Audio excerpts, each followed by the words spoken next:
Back to our channel let's shine. मैं अपने इस चैनल में डिफरेंट स्कूल से, कॉलेजेस से वो टीचिंग नॉन टीचिंग वैकेंसी लेके आती हूँ जहाँ पे अच्छी सैलरी मिल सके, आपका करियर आगे बढ़ सके। अभी मैं नबात की जो है वैकेंसी लेके आई हूँ क्योंकि मुझे ये वैकेंसी बहुत अच्छी लगी। और ये इसके लिए क्वालिफ़िकेशन जो रखी है वो ग्रेजुएशन ही रखी गई है और सैलरी बहुत अच्छी है। 1 lakh per month in hand salary है। इसलिए मैं आज आपको इसके बारे में फुल इन्फॉर्मेशन दूंगी कि इसके लिए एज लिमिट क्या है, क्वालिफ़िकेशन क्या है, सिलेक्शन कैसे होगा, एग्ज़ाम कैसे आएगा और उसका सिलेबस क्या है। जो लोग ये अपडेट्स चाहते हैं वो प्लीज़ चैनल को लाइक एंड सब्सक्राइब कर लीजिए ताकि कोई आपकी अच्छी अपडेट जो है मिस ना हो। और अभी ये नबार्ड जो है इसमें असिस्टेंट मैनेजर की ये पोस्ट है। और ये नबार्ड है national bank for agriculture and rural development. और इसमें रिक्रूटमेंट है post of assistant manager in grade A. ये जो जॉब है ये पैन इंडिया है, हर लोकेशन पे नबार्ड है। तो वहाँ पे आपको असिस्टेंट मैनेजर की पोस्ट मिलेगी। पूरा बैंक जो है, टीम जो है आपके अंडर काम करेगी। और ये बहुत अच्छी पोस्ट है, सैलरी बहुत अच्छी है, जॉब बहुत अच्छी है, इसको मिस मत कीजिए। पूरी इन्फॉर्मेशन लेके अप्लाई कीजिए और तैयारी शुरू कर दीजिए। और ये है ऑनलाइन एप्लीकेशन रजिस्ट्रेशन जो है, और पेमेंट ऑनलाइन फ़ी है जो इंटीमेशन चार्जेस जो हैं वो स्टार्ट हो जाएगा 27 जुलाई 2024 टू 15 अगस्त 2024, याद रखिएगा। फिर प्रीलिम्स जो है उसकी डेट भी दे दी है, वो ऑनलाइन एग्जामिनेशन होगा और वो होगा 1 सितंबर 2024 को। उसके बाद जो है देखते हैं नेक्स्ट है कि मैं आपको बता दूं इसमें टोटल पोस्ट तो बहुत ज़्यादा हैं, लेकिन जो मैं आपको बोला कि सिंपल ग्रेजुएशन चाहिए जनरल में, जो जनरल असिस्टेंट मैनेजर की पोस्ट है उसमें टोटल पोस्ट है 50।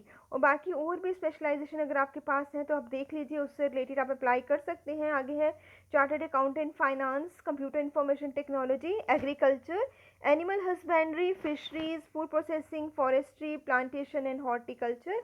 और उसके बाद है geo informatics, development management, statistics, civil engineering, electrical engineering, environmental engineering, science, human resource management, assistant manager RDBS, total post हो गई 100। उसके बाद है असिस्टेंट मैनेजर राजभाषा, उसमें भी है पोस्ट, और ग्रैंड टोटल जो हो गया वो हो गया 102। और ये पोस्ट है। और आपके पास हम डिस्कस करेंगे जनरल जो असिस्टेंट मैनेजर की पोस्ट है, उसके लिए मैंने आपको बता दिया कि सिंपल ग्रेजुएशन चाहिए, बैचलर डिग्री होनी चाहिए किसी भी सब्जेक्ट में। अगर आपकी बैचलर डिग्री है, मुझे विश्वास है कि आप सबके पास बैचलर डिग्री तो होगी ही, किस रिकॉग्नाइज यूनिवर्सिटी से होनी चाहिए और आपके 60% मार्क्स होने चाहिए। अगर SC ST PW कैंडिडेट्स हैं तो उनके लिए 55% मार्क्स रखे हुए हैं। इन केस अगर आपके 60% मार्क्स नहीं हैं तो उसके लिए भी एक ऑप्शन है, अगर आपके पास पोस्ट ग्रेजुएट डिग्री है, MBA PGDM है विद मिनिमम ऑफ 55% मार्क्स उसमें हैं, तो भी आप अप्लाई कर सकते हैं। और इस केस में ST SC PW BD के लिए 50% मार्क्स रखे हुए हैं और इन एग्रीगेट। और फिर भी ये भी नहीं है, अगर आपके पास CA CS ICW या PhD है तो आप सीधे डायरेक्ट अप्लाई कर सकते हैं। उसके बाद इसके लिए जो है जो प्रीलिम्स टेस्ट होगा वो सिंपल टेस्ट है, आप देख लीजिए, पर आपको अच्छे से प्रिपेयर करना है। उसका सिलेबस देख लीजिए, टेस्ट ऑफ रीजनिंग है, English language, computer knowledge, quantitative aptitude, decision making, general awareness, eco and social issues, agriculture and rural development with emphasis on rural India. ये 2020 जो है वो है टेस्ट ऑफ रीजनिंग के लिए, कंप्यूटर नॉलेज के लिए और क्वांटिटेटिव एप्टीट्यूड के लिए और जनरल अवेयरनेस के लिए। 40 मार्क्स की है इको एंड सोशल इश्यूज और एग्रीकल्चर एंड रूरल डेवलपमेंट पे। और 30 मार्क्स का है इंग्लिश लैंग्वेज का। और पेपर जो है हिंदी इंग्लिश दोनों में आएगा, एक्सेप्ट जहाँ पे आपका इंग्लिश टेस्ट का है वो इंग्लिश में हो, जो इंग्लिश लैंग्वेज का टेस्ट है ना वो इंग्लिश में आएगा। बाकी जो पूरा पेपर है हिंदी इंग्लिश दोनों लैंग्वेज में आएगा। उसके बाद टाइम जो है आपको इसके लिए दिया जाएगा 120 मिनट्स, 2 घंटे मिलेंगे आपको। आपको 200 जो है क्वेश्चंस करने हैं, नंबर ऑफ़ क्वेश्चंस जो हैं 200 है, और मैक्सिमम मार्क्स भी जो हैं वो भी 200 हैं इसमें। और आपको टाइम मिलेगा 120 मिनट्स। आप ये मत सोचें कि आपका अगर मैथ्स वीक है तो आप अप्लाई नहीं कर सकते। अगर आपका मैथ्स वीक है तो भी आप ज़रूर अप्लाई कर सकते हैं, क्योंकि इसमें ज़्यादा मैथ्स नहीं चाहिए। मैं आपको बताती हूँ कि उसका रीज़न क्या है। क्योंकि क्वालिफाइंग सेक्शन है, टेस्ट ऑफ रीजनिंग जो है ये आप सिर्फ क्वालिफाई करना है आपको, क्योंकि ये मार्क्स आपके मेरिट लिस्ट में काउंट नहीं होंगे। Test of reasoning, English language, computer knowledge, quantitative aptitude, decision making. ये जो टेस्ट होगा, इन सब का जो टेस्ट है, इसके लिए सिर्फ आपको इसको क्वालिफाई करना है। जो मेरिट बनेगा उसमें ये मार्क्स काउंट नहीं होंगे। मेरिट सेक्शन जो बनेगा वो बनेगा जनरल अवेयरनेस से, इको एंड सोशल इशूज से, एग्रीकल्चर एंड रूरल डेवलपमेंट से। इन तीनों चीज़ों से जो है वो मेरिट लिस्ट बनाई जाएगी। इस मेरिट से आपको कैंडिडेट्स को शॉर्ट लिस्ट किया जाएगा। जो कैंडिडेट शॉर्ट लिस्ट होंगे इस मेरिट सेक्शन से, वही मेन एग्ज़ाम देंगे। लेकिन ये जो स्कोर है ये आगे फाइनल में जो है वो काउंट नहीं होगा। ये जो स्कोर है इसलिए काउंट होगा, देखा जाएगा, कैंडिडेट्स को शॉर्ट लिस्ट किया जाएगा फॉर मेन एग्ज़ाम। और उसमें क्या है, general awareness, eco and social issues, agriculture, rural development. बाकी जो है मैंने आपको बता दिया, test of reasoning, English language, computer knowledge, quantitative aptitude, decision making, ये क्वालिफाई नेचर से है। मैं बार बार इसलिए समझाने की कोशिश कर रही हूँ कि कुछ कैंडिडेट्स को कभी सिलेक्शन प्रोसेस समझ नहीं आ पाता, तो वो फॉर्म नहीं भरते हैं या वो अच्छे से प्रिपेयर नहीं कर पाते हैं, इसलिए मैं आपको बार बार ये बात समझा रही हूँ। और इसमें जो है टेस्ट में जो है नेगेटिव मार्किंग रखी हुई है 1/4। और उसके बाद जो शॉर्टलिस्ट हो जाएंगे मेन के लिए, उनका पेपर जो है वो है डिस्क्रिप्टिव भी है और ऑब्जेक्टिव भी है। फर्स्ट पेपर है जनरल इंग्लिश का, वो ऑनलाइन पेपर होगा, डिस्क्रिप्टिव पेपर होगा। नंबर ऑफ 3 क्वेश्चन आएंगे आपको और उसके 100 मार्क्स होंगे। 3 क्वेश्चंस के 100 मार्क्स होंगे और ड्यूरेशन टाइम जो रहेगा वो 90 मिनट्स का रहेगा। और ये descriptive answer to be typed using keyboard. उसके बाद जो है सेकेंड पेपर जो है वो है इकोनॉमिक एंड सोशल इश्यूज पे और एग्रीकल्चर एंड रूरल डेवलपमेंट में। मैं आपको बता दूं कि आप एक अच्छी सी बुक जो है असिस्टेंट नबार्ड असिस्टेंट मैनेजमेंट करके ले लीजिएगा, जिसमें आपको ये सारे टॉपिक्स आराम से मिल जाएं और आप आराम से प्रिपेयर कर सकें। बुक को अच्छे से चेक कर लीजिएगा कि वो आपके अकॉर्डिंग टू सिलेबस हो। उसके बाद जो है ये जो इसमें जो है ऑब्जेक्टिव टाइप आएगा, इसमें economic and social issues and agriculture and rural development पे ऑब्जेक्टिव भी आएगा और डिस्क्रिप्टिव भी आएगा। जो ऑब्जेक्टिव आएगा वो 30 मार्क्स का आएगा। उसमें नंबर ऑफ क्वेश्चंस जो होंगे वो 30 होंगे, सॉरी, नंबर ऑफ क्वेश्चन 30 होंगे और उसके मार्क्स 50 होंगे, क्योंकि इसमें कोई क्वेश्चन 1 मार्क का होगा, कोई क्वेश्चन 2 मार्क्स का होगा और इसका ड्यूरेशन होगा 30 मिनट्स का। उसके साथ ही 6 क्वेश्चंस जो हैं वो जो डिस्क्रिप्टिव टाइप है उसमें 6 क्वेश्चन पूछे जाएंगे।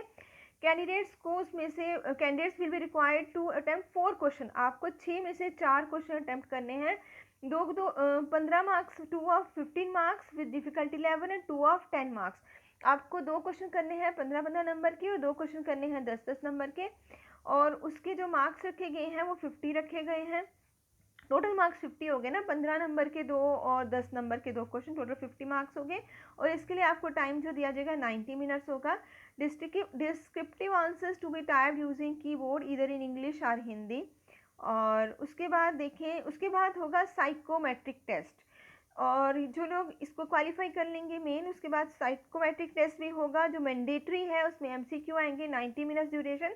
ज़्यादा घबराना नहीं है, इसमें आपका मेंटल लेवल चेक किया जाएगा और रीजनिंग चेक की जाएगी, इसको आपको प्रिपेयर करना है। उसके बाद होगा जो कैंडिडेट शॉर्टलिस्ट हो जाएंगे साइकोमेट्रिक प्लस मेंस में, उनका इंटरव्यू कंडक्ट होगा, ग्रेड ए, RDBS और राजभाषा 50 मार्क्स का।